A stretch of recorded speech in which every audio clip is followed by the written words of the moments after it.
YouTube කෙනෙක් විදියට තමන්ගේ වීඩියෝ අප්ලෝඩ් කරන්න හොඳම වෙලාව හොයාගන්න විදිය කතා කරමු මේ වීඩියෝ එකේ.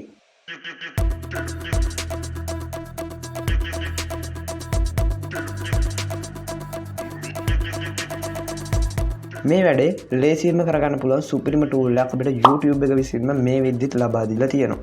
ඉතින් මේ ටූල් එක ගැන ගොඩක් දෙනා දන්නවත් ඉතින් සමහර අය නොදන්නවා වෙන්නත් පුළුවන්. කොහොමද මේ වීඩියෝ එකෙන් අපි බලමු කොහොමද මේ ටූල් එක යූස් කරන්න කියලා. මුලින්ම ඔයා කරන්න ඕන යන්න YouTube එකට ගිහිල්ලා යන්න ඔයාගේ channel එකේ YouTube studio එකට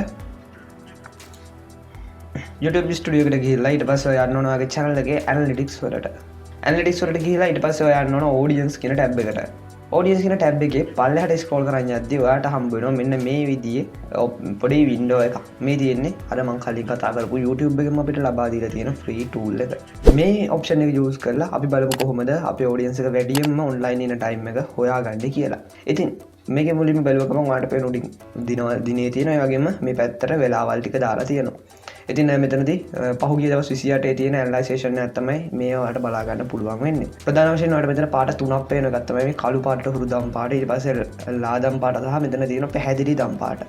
ඉතින් වැඩියෙන්ම ඔඩියන්ස් එක ඔන්ලයින් ඉන්න වෙලාව පෙන්වන්නේ මෙන්න මේ පැහැදිලි දම් පාටේ. ඉතින් උදාහරණයක් විදිහට මගේ channel එක ගත්තාම හැම දවසකම උදේ 7 වගේ ඒ ආසන්න කාලයේ තමයි මගේ audience එක වැඩියෙන්ම online ඉන්නේ. ඉතින් මේ time එක අල්ලලා මම වීඩියෝ එකක් අප්ලෝඩ් කරොත් මට සාමාන්‍යයෙන් හොඳ view count එකක් ලබා ගන්න පුළුවන්.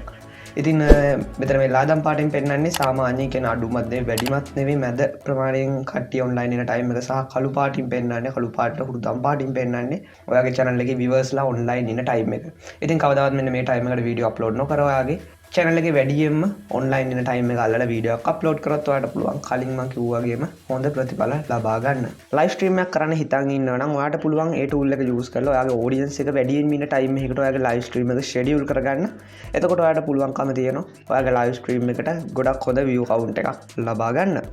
මේ වැඩේ කරගන්න YouTube tool එක විතරක් නෙවෙයි තවත් tools ගොඩක් තියෙනවා. ඉතින් ඒ අතරින් vidIQ සහ TubeBuddy කියන්නේ ගොඩක්ම ප්‍රසිද්ධ සහ ගොඩක්ම හොඳ tools දෙකක්. ඒක ඔයාලට පුළුවන් මේ tools දෙක use කරලා අර මම කලින් කිව්වා YouTube free tool එකට වඩා සාමාන්‍යයෙන් ටිකක් වැඩිපුර තොරතුරු ටිකක් හොයාගන්න මෙතනදී අර ටිකම තමයි අරට වඩා පොඩ්ඩක් වැඩියෙන් තමයි මේ tools දෙක හරහා ඔයාට තොරතුරු ලබා දෙන්නේ. කොහොම වුණත් මම හිතනවා මේ වැඩේට YouTube එකෙන් ලබා දීලා තියෙන free tool එක හොඳටම ඇති කියලා.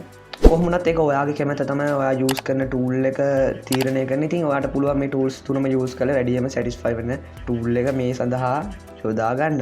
කලින් කියපු විදිහට ඔයාට පුළුවන් YouTube කෙනෙක් විදිහට ඔයාගේ වීඩියෝ එකත් අප්ලෝඩ් කරන්න හොඳම වෙලාව ලේසියෙන්ම හොයා ගන්න. හිතනවා කියලා දීපු හැම දෙයක්ම ඔයාලට තේරෙන්නේ නැති කියලා මොනවා හරි තේරුණාද තියෙනවා පහලින් කමෙන්ට් එකක් දාන්න. වීඩියෝ එක හොඳට ලයික් කරන්න, ෂෙයා කරන්න. ඒ වගේම මතක ඇතුව channel එක subscribe කරලා දිගටම එකතු වෙලා ඉන්න අපේ channel එකත් එක්ක. එහෙනම් ඉතින් මේ දේ තවත් අලුත් වීඩියෝ එකක් ළඟදීම හමු වෙමු.